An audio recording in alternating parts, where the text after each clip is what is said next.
Hi, welcome to the Pediatric Telehealth Coffee Hour. I'm Dr. Marlene Mireles, physical therapist, and I'm here with Elisa Rocks, last name Rocks, RDN, and she's from upstate New York, and she's here to share with us information regarding nutrition and kids with autism, ASD, autism spectrum disorder. And we're going to talk about how nutrition and diet help with their behavior. And this is great for us therapists because it can help us in our plan of care so we can look at the child as a whole person and not just looking at their developmental delays. So thank you, Elisa, for joining us today. Yeah, thank you so much. And if registered dietitian nutritionist, so I just said RD in case people didn't know. I'm so happy that we met each other. Me too.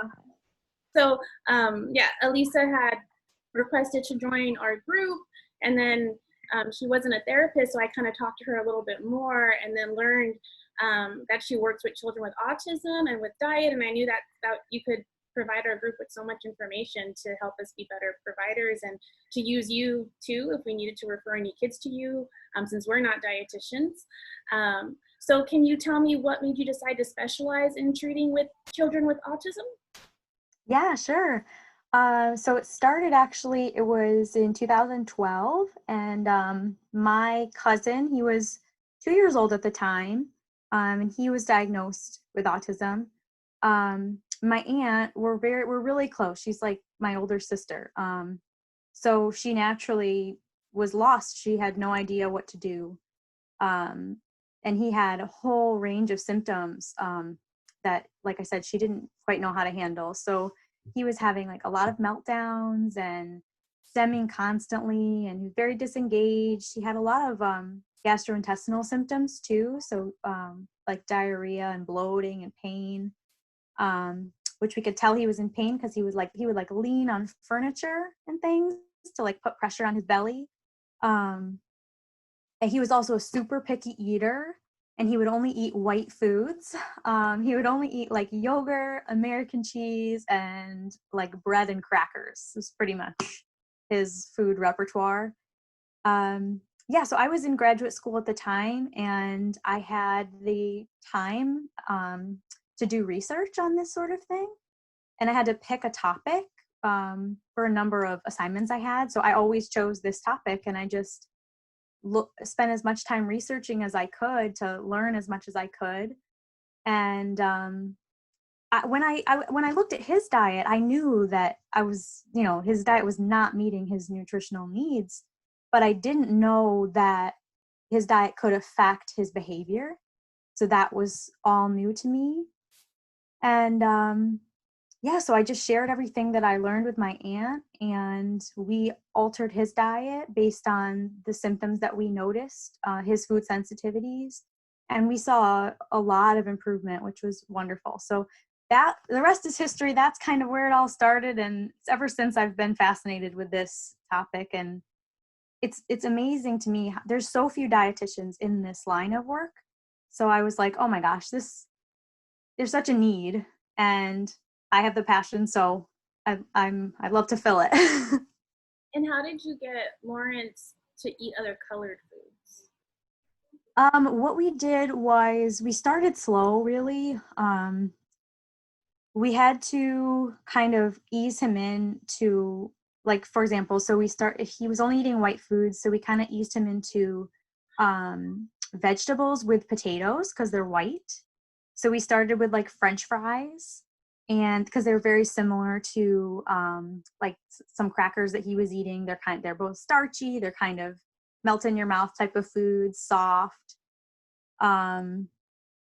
So we did something basically called like food chaining, where we slowly introduced foods that were similar to each other, so that they weren't as new or different or scary for him. The other thing we did was he is in ABA therapy, and my aunt worked with him through high reward items, so he really loves the iPad. So it was we eat dinner, and then you can have iPad. So I know there's a lot of thoughts on using food as kind of reward. That's what worked for him. I kind of had mixed emotions on it, but but alas, I'm not the parent, so Every child's different, and it seems like exactly. the iPad was the reward. It was just like a positive, you know, Yeah. like if you do this, then you can have this. Right, right. Positive association, hopefully. And he eats so well now. He eats like, I think the other day I saw him eating like stew with like sweet potatoes and stuff in it. So How yeah, long did it take for, like, from when he started to now that he has like a good, well-rounded diet? yeah, it takes a long time, months to years, really like expand the food repertoire. It's faster with a good incentive, definitely. So does he? How many foods does he eat now? Is it a good, well-rounded amount, or is it just a certain things, but it still meets his nutritional needs better than what he was eating?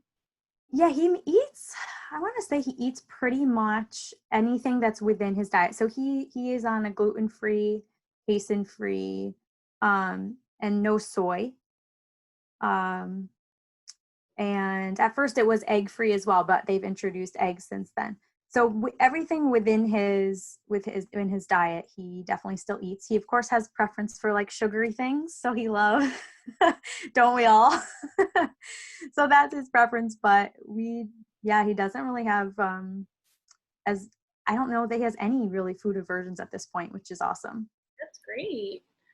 So I know you had mentioned that you have different trainings and certificates and done different mentorships to help with your educational background to treat this niche, to treat children with autism and nutrition. So can you tell me a little bit about your background? Sure, yeah. So probably the biggest thing I did to start at this whole with this whole thing was I did a mentorship with a dietitian. Her name is Elizabeth Strickland, and she's done nutrition for autism for probably I want to say like 30 years. She was doing this kind of work. She wrote a book actually. It's called Eating for Autism. It's a really great book. Um, so I did a mentorship with her, and it was amazing to pick her brain, and I was so thrilled to learn from her. Um, I've also done a I don't maybe some of your therapists have done this training, the SOS approach to feeding therapy. I did that training. It's like a 4-day conference so that you're kind of trained in the basic level of feeding therapy. Maybe some of the speech therapists or OTs possibly.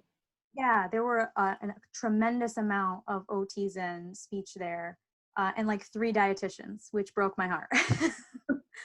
um, and then, so I've done something called the Bioindividual Nutrition Institute training with one of the leaders in the nutrition for autism field. Her name is Julie Matthews. And so she created that training. So I have done that. I've been trained in something called the GAPS diet, which is like this is honestly one of the most regimented diets I have ever come across. But GAPS stands for gut and psychology syndrome. So it's really tied to the gut brain connection, and it can be used for people with autism and other conditions like schizophrenia. Um, it's a really difficult diet, and I don't recommend it for a lot of people, but because it's so restrictive, I wanted to get that extra training in it. And then right now I'm working through a training on something called LEAP, MRT LEAP therapy. So basically it's like blood testing to test for food sensitivities, and then you can design a diet specifically for that person's exact food sensitivity. So that's really, really, really cool. I'm enjoying it a lot. So is that something, so I know right now, and it was a question we had planned for later, but the neurogenetics testing that you paired up with a company to do for your clients, so then that's more like a swab in the mouth, right? That's not. Yeah, so that we can use, a lot of people do like the 23andMe DNA report. So I can actually, if they send me their genetic report, then I can upload it through this software, I guess it is, and I can look at their specific genetic needs based on what that, how the program analyzes their 23andMe report. So it's actually like, it's built into the 23andMe kit already. It's not like something extra that they have to do, which I thought was really cool. Right, that's awesome. So they send you the report and then you get that extra step and plug it into a software? Yep. I put it through the program, and then it gives me a report, and then I can walk through the report with them. Oh, wow, that's awesome. And Yeah. so the training you're doing now would be blood testing, so it would be more accurate? Yeah, so the blood testing would, it's definitely more accurate in terms of, because the genetic report can say like, hey, you might have a sensitivity to this, or you might do well with this, but everyone is different. So it's kind of like, it's more of a guide, whereas the elimination diet and the blood testing is definitely more definitive. Okay, nice. When do you plan to finish that training? Hopefully by the end of this month. Awesome. Yeah.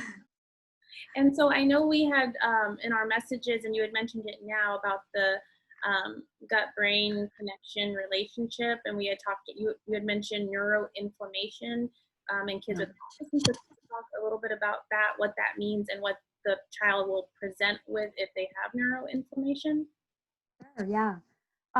So I've done some research on this, and there's definitely a link between autism and brain inflammation, but they don't know like the exact cause of that. Like they don't know which direction. They don't know if the inflammation is causing autism or if the autism just presents with inflammation.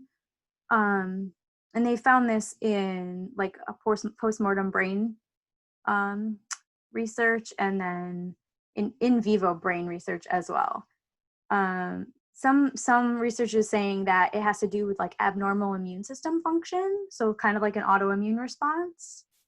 Other research has found that there's higher concentrations of aluminum in postmortem brains of people with autism, and of course aluminum is neurotoxic, so maybe that could be contributing to inflammation. There's lots of environmental toxins too, which could have the same effect. I mean, there's mercuries and PCBs, and those things.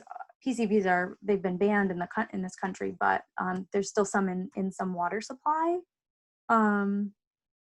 There's also, I feel like I'm kind of going fast, but there's so many things that could be related to neuroinflammation. There's a gut connection as well here, which you mentioned. So if you have a damaged gut, food isn't getting digested and broken down as it should. And some of those undigested proteins, they can cross the blood-brain barrier and they can impact the brain. So that's a theory with gluten and casein. I know one of your questions was on gluten and casein, and one of the theories is that undigested or improperly digested gluten and casein proteins, those are the proteins in wheat and dairy products. They act like opiates on the brain, and they use the same receptor sites as opiates do, and so they have this kind of opiate-like effect on the brain, which is, I remember that when my cousin was little, I remember like seeing him kind of like off on his own and kind of stemming, and I was like, oh man, he really looks like he's kind of like on drugs. Like the kind of the way he was like loopily, like just totally spaced out. And I'm not the only one who's kind of noticed that in their child. So that's one theory. And then the other thing that could happen with the gut is a lot of children with autism, or people with autism in general, have like gut dysbiosis. So they have like an overgrowth of bad bacteria, and those bad bacteria can like produce neurotoxic metabolites that affect the brain as well. So yeah, there's so many things. Oh my gosh. And gut health is like so important. And I know Sorry, go ahead. doing some research before our interview, and I checked out that autismspeaks.org, and they talked about how a lot of parents had reported when they have taken casein and gluten out of their child's diet, that their symptoms improved, but it also made it challenging to get make sure they still get their nutritional needs. So when you work with the child, if you decide to take those things out, do you time it to where they've already accepted certain foods before you take it out, or you like wean them off of it, or how do you go about? And is that even true? Like, yeah, I would say that it's not really, you could have nutrient deficiencies. Like if you have a child that only eats, crackers and grains, and then you take them off gluten and you don't give them something that they like, then, and they don't eat anything, then yeah, you're gonna end up with like a big problem. But I generally would say you have to go super slow with these kids. So yeah, it's definitely a marathon, not a sprint. But this kind of safety net with nutrient deficiencies is I always recommend like a multivitamin or mineral supplement, especially if you're removing dairy, because you need that calcium for their growing bones. So the multivitamin and mineral supplement, I always say it kind of like makes up the difference between the real diet and the ideal diet. So it's kind of that safety net, which is really nice to have, because I don't know anyone's diet who's perfect, whether you have autism or not. and so can you kind of, I know we talked a little bit about like neuroinflammation, but we talk a little bit more about how nutrition affects behavior in children with autism and their attention span, or and how that may carry over into therapy? So maybe we can kind of bridge the together. Yeah, so the behaviors, it will depend on like what the child's sensitive to. So for example, there's this compound in food called phenols. It's a naturally occurring compound. And some of the symptoms that you might see, I actually saw a mom in a Facebook group just post about this, and I was like, oh my gosh. So I messaged her really quickly. You might see like red cheeks and ears after they eat a food that they're sensitive to, if they're sensitive to phenols. You might see like aggression or hyperactivity. You could see bedwetting, or like signs of pain, which can manifest as like self-injurious behavior. I have heard that there's also a compound in food called oxalates. They're in things like spinach and almonds. Like it's a naturally occurring food compound, but some people can't process it well. And the oxalates can actually settle behind the eyes. And some people, when with that pain, they don't know what to do, so they poke their eyes. Oh, wow. And that could be a symptom of pain there. If a child is deficient in like omega-3 fatty acids, you might see skin issues, something we call like chicken skin. They get like little bumps and eczema type of thing. You might also see speech impairments. Speech and omega-3s are really, there's a link there. Also, something actually that therapists might see often is if a child has low muscle tone, and needs more carnitine in their diet. Carnitine is something that's in a lot of protein foods. You might notice like constipation in the child, or that they have low endurance or poor posture. They kind of like slouch a lot and they don't have a lot of stamina to hold up their body. They might lean on things, or they might have trouble chewing and swallowing because the muscles, like the oral motor muscles, are weak and need more support. So yeah, those are some things that you could see. There's so many, but just examples. I used to see twins, and they were both autistic, and when we would do and they were both really smart, and they were both like obsessed with different things, and one of them was obsessed with frost bank.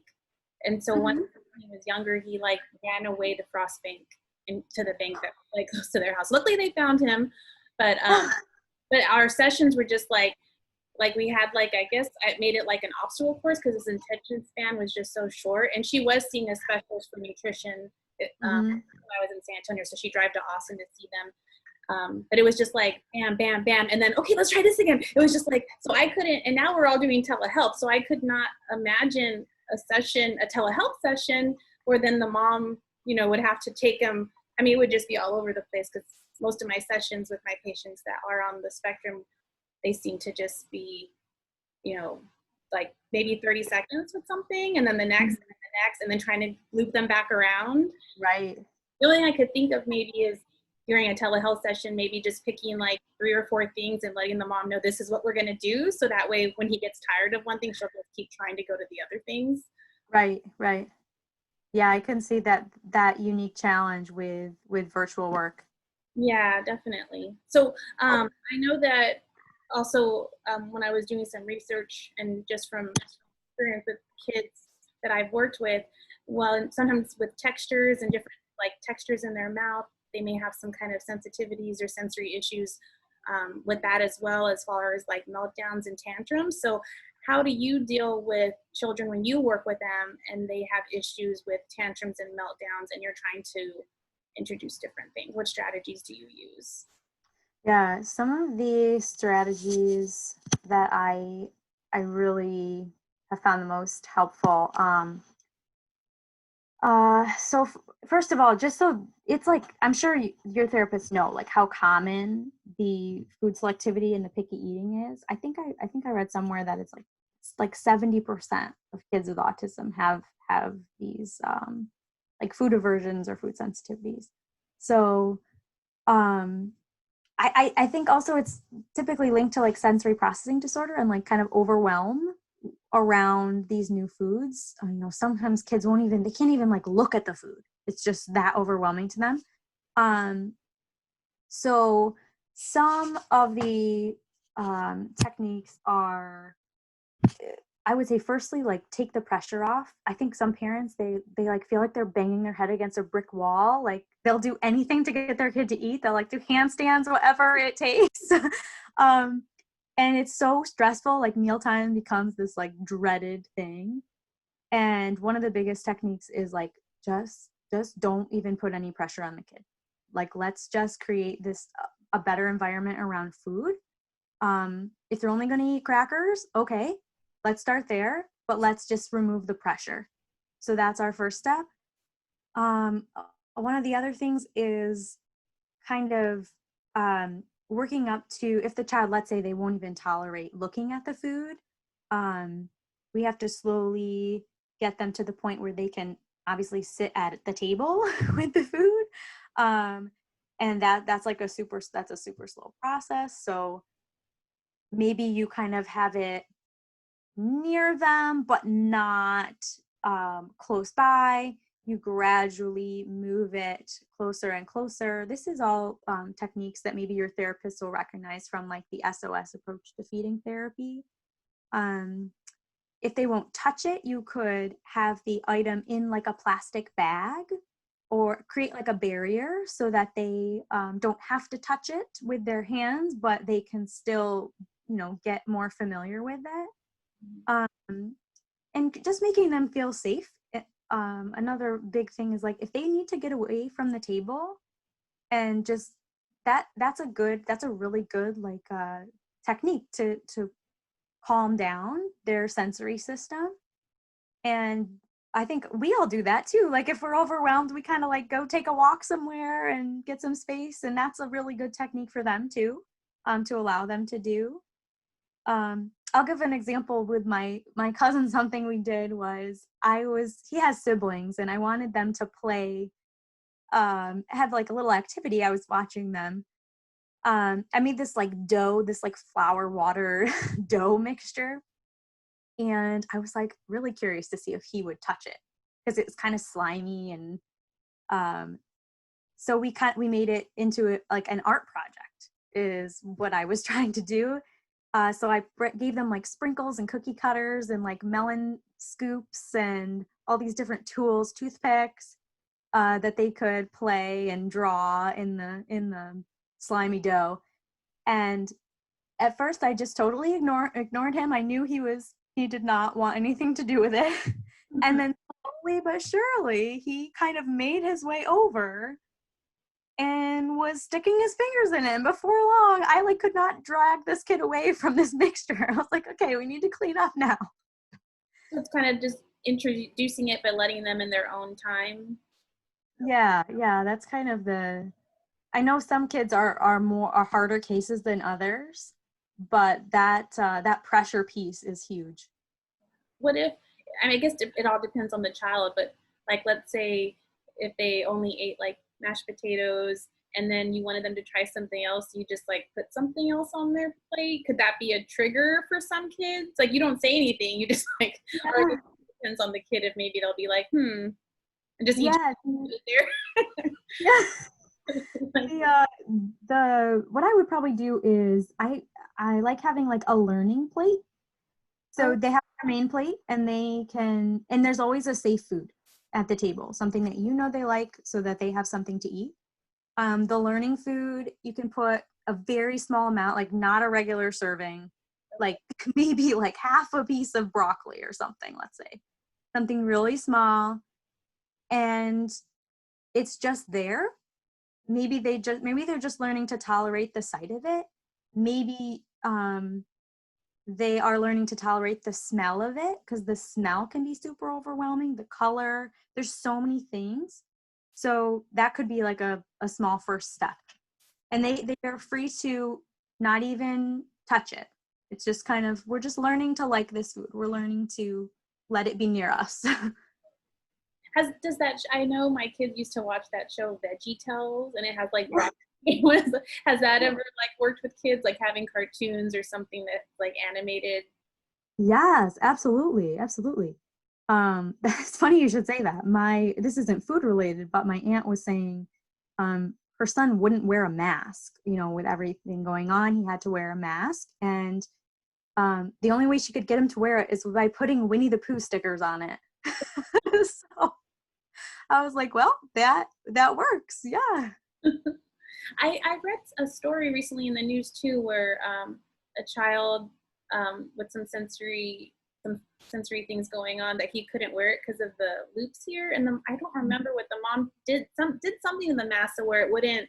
I don't know if she just tied it around, but I forgot what it was. I need to find that. It's amazing. Parents are very creative. I know. So let me see. I know we covered a lot of the questions that we had talked about. And we talked about I love all the strategies that you use. We talked about that. And then and from your experience, and we may have kind of covered it, what is key in beginning a new mealtime routine? And I guess we kind of covered that, where you could have like a safe food. Is that one of the things that you start with when you first start a new routine? Let me see. Find my question here that you asked me. Yeah, so I would say, the safe food is huge, because that relieves the pressure. Like, I know I still have something to eat, even if I don't want this strange new food. And like I said, the walk away thing. There's so many other things you can do too. Like, even before you bring the food to the table, if you have a child that likes to be outside, and if you have a garden, like introducing that food outside in the garden, being like, oh, and so they're part of like growing it and seeing where it comes from, involving them in cooking, involving them in play with the food long before you ever bring it to the table. Okay. It's already familiar, it's already safe, there's no pressure, like they're not gonna make me eat that food. Well, that's a cute idea. You could like play with it like it's a toy, and then one day you just and they see you. Yeah, one of the things in the SOS feeding therapy is like, oh, you can touch it, you can use the cucumber to touch your nose, you can use the cucumber to touch your head, or you can kiss it. It's like, so it's you kind of tricking them, but really just like turning it into play. Oh, that's awesome. And so I know that probably some of the kids you've worked with have had therapy services. Also, have the parents ever described that they're doing better in therapy, or they're participating longer, or any as far as outcomes from once you get them on with a different diet and better nutrition? Yeah, for sure. I think that especially if the child has like gut issues and we are making them feel more comfortable. If you have a child that's in pain and like bloated and gassy and just like physically in pain, their attention span's going to be squat. It's going to be bad. So from that, yeah, from a comfort standpoint, that's huge. And then an attention standpoint too, because some of the foods can have an effect on mood, behavior, not just behavior, but like anxiety and their just the mental state, their ability to focus. That was one of the biggest things I noticed with my cousin is his attention span was much different. Of course, and he was receiving therapies at the same time.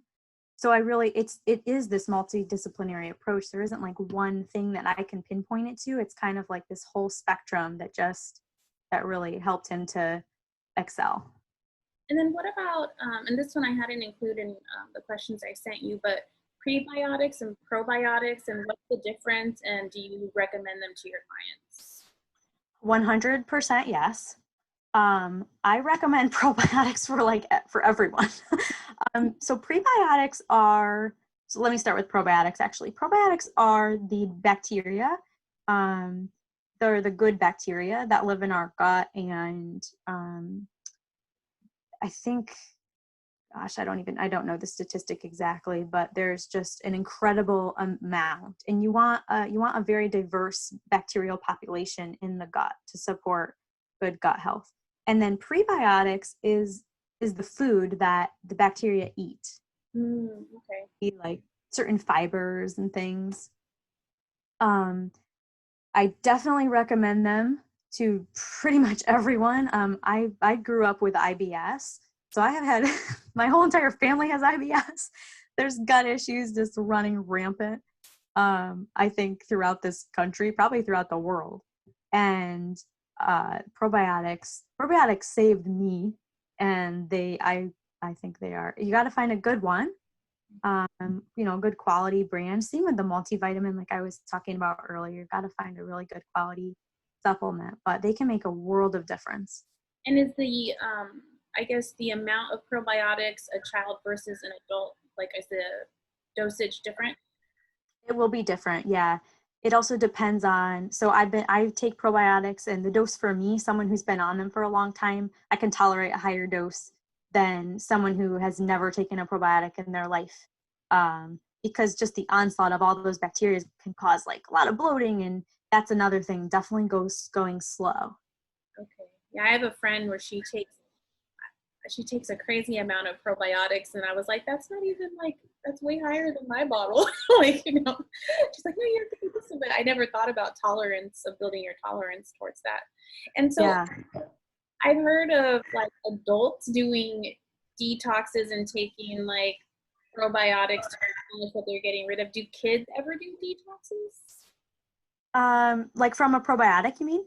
Well, no, just like I've heard of like when an adult does a detox, they should be taking probiotics at the same time. I guess I'm asking. Oh, I see. But so forget the. Yeah, no. Just like a general detox, you mean, right?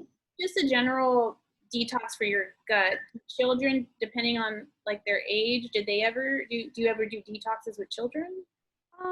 You could. I tend not to, just because it will involve like some fasting, probably like giving that gut a rest, or focusing on juicing, and something that would another option which would help the gut rest and kind of flush the body.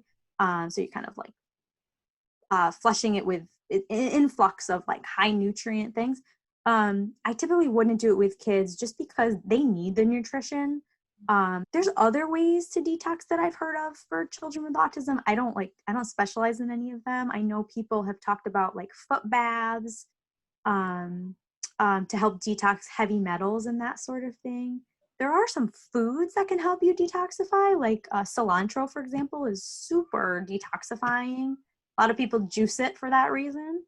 But yes, definitely, if an adult were going to do a detox, probiotics, that would be definitely good thing to use. So I guess if a child has a well diverse diet already, then introducing like detoxifying foods like cilantro while you're cooking or things like that would be a safe way to help cleanse their gut, but still not making them starve. Yeah, exactly. And there's like different like powders as well. There's something called like spirulina, different types of algae that are really detoxifying too that you could like sneak into smoothies and stuff. Yeah, nice. Okay. And then let's see. Oh, there was another question that I had forgotten, and I remembered right now. So we were talking about the gut-brain relationship, and we were talking about nutrition and like neuroinflammation, and you had talked about how they had looked at cadaver brains, right? Have Mm-hmm. they done? Has there been any research on or MRIs taken of someone with autism pre, fixing their diet and then after to see if there's any like changes in the brain? That would be amazing. That would be the most interesting study. I haven't seen it, but that doesn't mean it's not out there. I mean, the world of research is huge. But if I come across it, Let me I know. will like be. You will see me on the rooftops screaming about that study. I'm guessing if they did blood work though, they definitely would see changes in like the blood work, like less like of the metals and all of that. Yes. Yeah, you can see differences in the nutrient deficiencies, the resolution of those. You could see, you could compare heavy metal. Usually it's a hair panel. Hair is what they use to test heavy metals. So you could see a before and after of that. You can do gut, like stool tests to test the how the gut is responding. And if you have any leaky gut issues there or how the dysbiosis has resolved. Yeah, it's having those tests. I'm in New York State, so unfortunately we're really limited in the amount of testing we can do.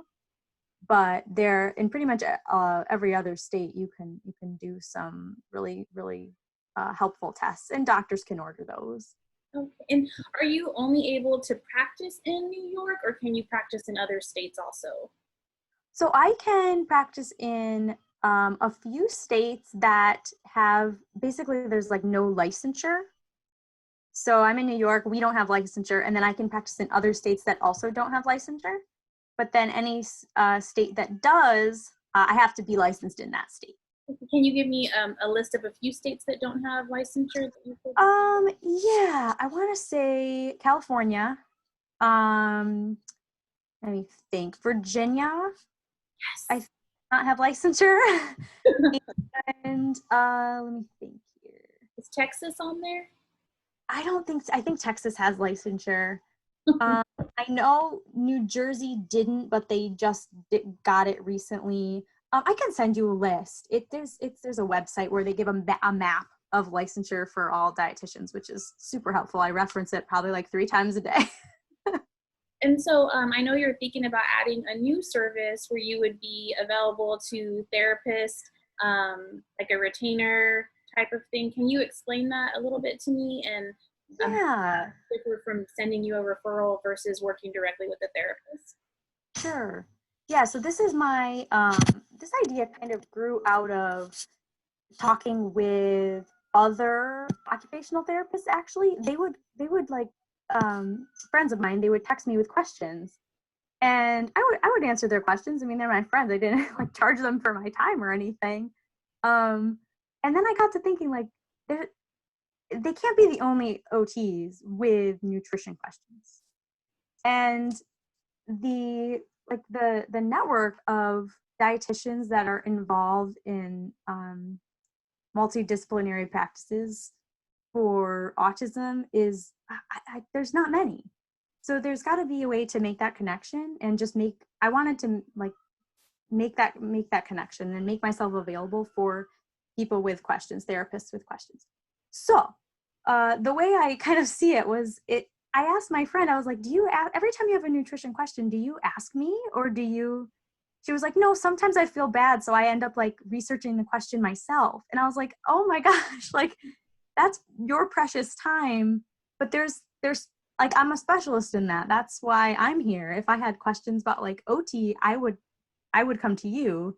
And we just need to like rely on each other. So that's kind of my idea for this new service. Just like I'm calling it like dietitian on call.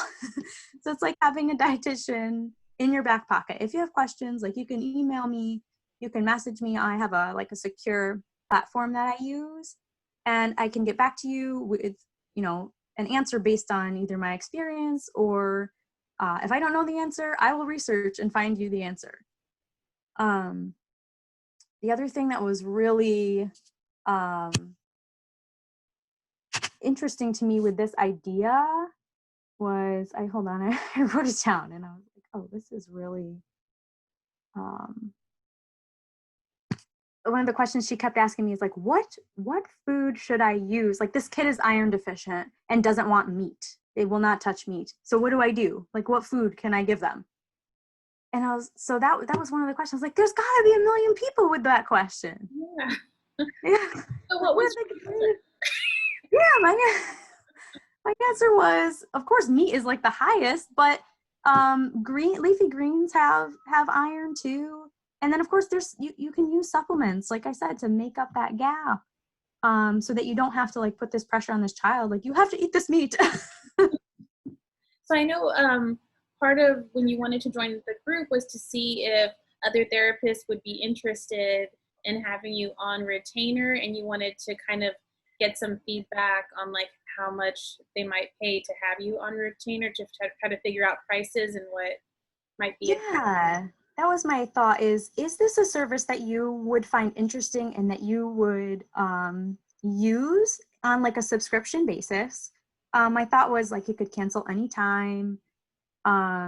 Just make it easy for people. And then if you were interested in it, what would you pay for something like that? What would be a reasonable price based on, I know a lot of people are small business owners. I'm a small business owner.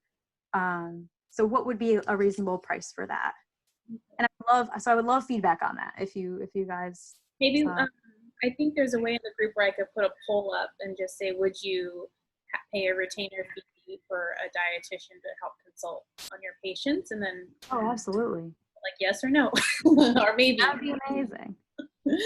Yeah. So I know that that you had posted your website and Instagram and the announcement to the group that we were going to have this interview, but for people that aren't in our group that may listen to this or see this interview, can you say your website and your Instagram? Absolutely. My website is elisarocks.rdn.com, and I spell my name ELISA, rocks like in ROCKS, RDN.com. And then you can find me on Instagram at the same exact handle. Okay, great. And is there anything that you feel like we didn't cover that we should talk about that maybe we missed? I don't think so. If you're interested in like the toxins and how they can affect inflammation in the brain, and this goes for anyone, not just people with autism, but I'm doing like a blog series right now on like low tox living. So I just did one on water, so drinking water, and then low tox options for reducing those toxins in the shower and bath water too. And where can we see that blog? So that is on my website, and then there's a little tab called like blog and freebies. Oh, okay, that's awesome, great. Yeah. And I definitely will be checking that out. Okay. And then since I always ask everyone I interview at the end, like, how do you drink your coffee or your morning drink in the morning? Okay, I'm obsessed with this coffee. I can't have caffeine. So if I ran my nutrigenetic report, it would tell me that I don't handle caffeine well. I do this, it's called Counterculture is the brand, and it's this slow motion decaf, and it's the most heavenly coffee I've ever drank in my life. So I do that with Nut Pods creamer, which is like a coconut creamer. I do cinnamon and collagen powder. Wow, I used to take collagen powder. I'm gonna start taking that again. So good. Gives you a little bit of protein in there. Sometimes I'll put butter in. I don't know, make yourself a little bulletproof coffee. That's delicious. Yes, it's really delicious. Well, thank you so much for joining us today. Me, but us, because I'm gonna play it for everybody. I'm gonna go ahead and stop the recording here. Is there any last words? No, thank you so much for having me. This was great. I hope I gave a lot of good information, didn't overwhelm anyone. If you have any questions, reach out, please email me. You can email me on the website, or my email is elisarocksrdn@gmail.com. Great. And then maybe we can put the list of states that you can practice in. Oh yeah. Once I post the video, we can include that in the comments. Absolutely. And I'm thinking of getting licensure actually in a few more states too. So I'm so close to Pennsylvania, so that would be my next one on the list, and probably North Carolina at some point. Well, thank you so much. Let me make sure that I just hit stop recording and I don't hang up. Okay. Bye, everybody. Bye.